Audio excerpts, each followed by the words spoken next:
So let's bring in Hussam Zomlot now. He's head of the Palestinian mission to the UK. Welcome to the program. First and foremost, do you condemn what Hamas did inside Israel to Israeli civilians? There are dead and there are hostages. First and foremost, the Western media most really abandon this framework that has gotten us to where we are today. Okay, but I just want to know, do you support the killing of civilians? Of course not, of course not, of course not. So do you condemn that? What do you think triggered this? And it was a very sophisticated Hamas attack. I don't know. I really don't know. What I know is that it was a matter of when, not if. We've been shouting every day, don't leave a vacuum. Don't unheed what we are saying. Pay attention. Don't underestimate people's desire for freedom, for ending the bondage and captivity. Pay attention to the destruction that Israel is doing. Make sure that these supremacists in the Israeli government are not going to turn the whole thing upside down. And therefore, this is not about timing and all that.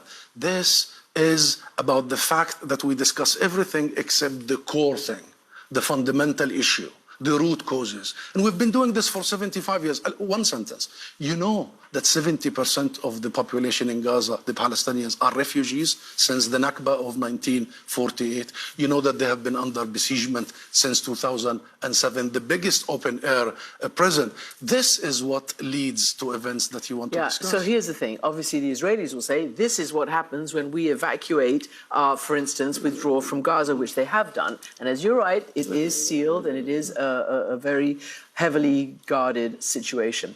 But what now happens? So, for instance, I was speaking to the former Israeli ambassador to the US, Michael Oren, and he said, even you, Palestinian Authority, all of you guys who are in the West Bank, you're under threat from Hamas, and that you're only, he said, Mustafa and Mahmoud Abbas are only alive because Israel keeps them alive, that you're under such threat from your own people. What would you answer to that? Nonsense. Absolutely nonsense. And Israeli lies all the time.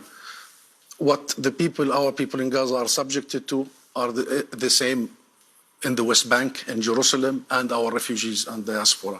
We are united by our suffering, and we are united by our goal, which is ending this occupation, ending this illegality. We have our political differences, of course, but we make no mistake that the one thing that we need to rid ourselves with is the Israeli military occupation, is the colonization, is the system of racial domination that has been imposed on us. We make no mistake of that. So this is not a Palestinian internal affair. This is the failure of every international actor to pay attention, of every international actor. You see, instead of learning the lessons, what I heard today from many international actors, including from the US and the UK, is doubling down on the very same mistakes and failure. What is the